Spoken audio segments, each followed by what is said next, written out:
come pick you up, man. Hey y'all, what's going on? So as y'all can see, I can't move. Like, I can't go nowhere. He's not going to allow me to lay him down. So this is gonna be my labor and delivery story. It's real quick because things didn't go as planned. We're both here, as y'all can see, healthy, happy, humble. Thank God, very grateful. But it did not go as planned. So Zion was born on September 11th at 5:45. He was 7 pounds, 5.5 ounces, and he was 19 inches. Okay, so in the last video that I posted, y'all know I was supposed to get induced that morning. So 4 o'clock came, I called. They was like, shower, eat a light breakfast, come on in. So I got there like a little bit after 5. It took me an hour to get ready. It took me like 30 minutes, but by the time I got ready, got in the car and got there, it was an hour. So we checked in at like 5:10 in the morning. My room was already made up. Nurses were already there. Apparently, they didn't have any emergencies or any labors come in that night. So like I was the only person there. I was scared as shit because it was quiet as hell. I was the only person there. I think it was one other girl. She had already had her baby and they were leaving that morning. So yeah, it was nobody there. So it's me, my mama. Yeah, it's just me and my mama at first. My daddy went to go park the car, and then my baby daddy was gonna meet us up there, which he did. So I get there, and of course, they get my information. They have me change into a gown. They cleanse me. They get me situated in the bed. And of course, at this point, they're hooking the monitors up while they're asking me registration questions, getting ready to do my labs, and get me hooked up to the IV. Okay.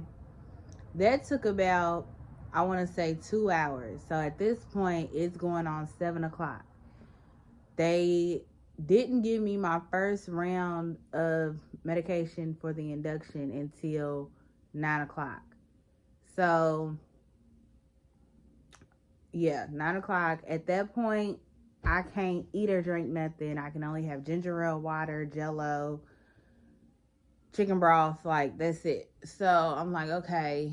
Luckily, I ate before. Hopefully Zion comes today.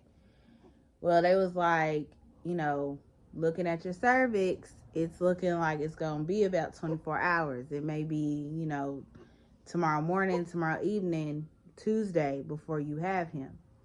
Because my cervix was not, it was not. Even after the first round of the medication for induction, it was still not doing too much. I was having little to very slight contractions. And my cervix was very slowly dilating. So, I'm chilling around 120. They give me my second dose. Well, after they gave me my second dose, I don't know. Well, I had to go to the bathroom, and the lady had to come and hook me up. But she was trying to get the monitor positioned on Zion's heartbeat. Well, I don't know what made her think about it, but, well, for one, Zion kept moving. He kept moving. So it was kind of hard to keep monitoring his heart rate because Zion was moving every which way. I was like, yeah, my baby, he moves. He moves now that he's hurt. So she was like, did he flip over? Like, did he flip all the way around? And to be safe, she was like, let's do a last minute ultrasound just to be on the safe side because I'm struggling to find, his heart.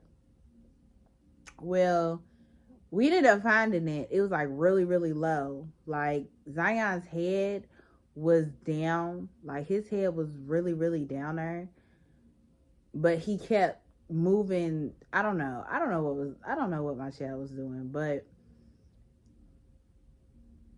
she was having trouble keeping the monitor on his heart. So to make sure that it wasn't a breech situation, we did a last minute ultrasound. The good thing about doing that last minute ultrasound is that it revealed that Zion's umbilical cord was actually sitting above his head. Like, his umbilical cord was sitting on top of his head.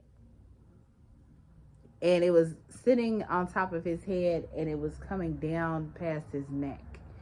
So the doctor reviewed it. My sister, well, I'll tell you about my sister in a minute. But the doctor reviewed it with the nurse, and they were like, I forget the medical term for it, but it wasn't a good thing. Like, you definitely don't want the umbilical cord to come out first during a vaginal, like, delivery. And since we didn't know if the cord was just sitting on top of his head or if the cord was around his neck, they were like, let's do a planned C-section, which y'all know I did not want to do a C-section. I wanted to do natural. But I ended up having to do a planned C-section. I was upset. I called my mom and my sister. I was like, we're going to have to do a C-section because the cord is positioned to where it'll come out first and it could probably suffocate him. And they don't know if the cord is around his neck or not. I can't go through a traumatic situation. I'd rather just deal with the C-section. My baby daddy was there, and he was like, he was like, I know this is not what you wanted to do, but considering that we've gotten this far, let's not risk it. You know what I'm saying? So my sister got there. She looked at the ultrasound as well and agreed with the doctors. And I ended up having a C-section. I didn't want there to be a situation where they had to rush me into the emergency room to do a C-section, because that would have just put more panic and more pressure on me. So I was glad that it was a controlled environment. I'm very thankful for the nurse for her quick thinking. And my sister got to come in there as well. For those of you who don't know, my sister is an OBGYN. And she works at the hospital that I had Zion. And they were nice enough to give her professional courtesy to be in there with me, with my doctor. And they all know each other, so that was convenient. And so, yeah, Zion was born in 45 minutes. I literally had him. I told them I wanted a C-section at 4:30. Well, 4:30. They had already started prepping the room because they knew I was gonna do it. So by 5 o'clock, I had already gotten my spinal epidural, and Zion was born 45 minutes later. Came out kicking and screaming, yelling at the top of his lungs. He still does that. But his sugars we stayed in the hospital for Monday, Tuesday, Wednesday, 3.5 days. We stayed in the hospital. Our sugars were fine. Blood work was fine. I was in pain, obviously. C-section is no joke. Pregnancy is no joke. Cause honey, them first few days, oh my God. Like oh God, I don't even want to think about it. It was horrible. I'm 4 weeks postpartum right now as I'm doing this video. I feel a hell of a lot better. I go back to work November 7th, so I did get an 8 weeks maternity leave. So basically 2 months. I got a few more weeks here of October before I have to go back. I don't want to go back, to be honest. But I gotta get back to my money, you feel me? But my son's here, he's healthy. He goes to the doctor. He's officially 1 month today. He goes to the doctor on the 16th, and we start his shots, which that should be fun. But he's so cute. He's so cute. And I can't wait to watch him grow up. I'm adjusting to motherhood. It's definitely different. It's definitely a change. But I love it. Like, I love knowing what soothes him. I love learning what makes him smile. I love waking up to him every morning and seeing his face. Like, I absolutely love it. Do I get tired? Yes. Yes, it gets a little tiring, but you know, because postpartum depression is very, very real. I'm not saying I'm immune to it, because I do have a slight case of it.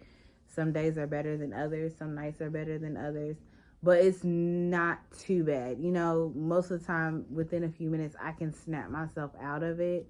I just gotta take a moment, walk away, you know, and then I'll come back, because chances are it's either he's wet, he's hungry, he's uncomfortable, he just want to be held. Like, there's some way, somehow, you can soothe him. It just may take a minute. You know what I'm saying? And then he fights his sleep as well. So it is what it is. I wouldn't trade it for anything in the world. Like, I love it. He's so cute. Like, he's so worth it. Y'all see this head full of her? Head full of her, okay? He had, I tried to breastfeed. I was unable to breastfeed.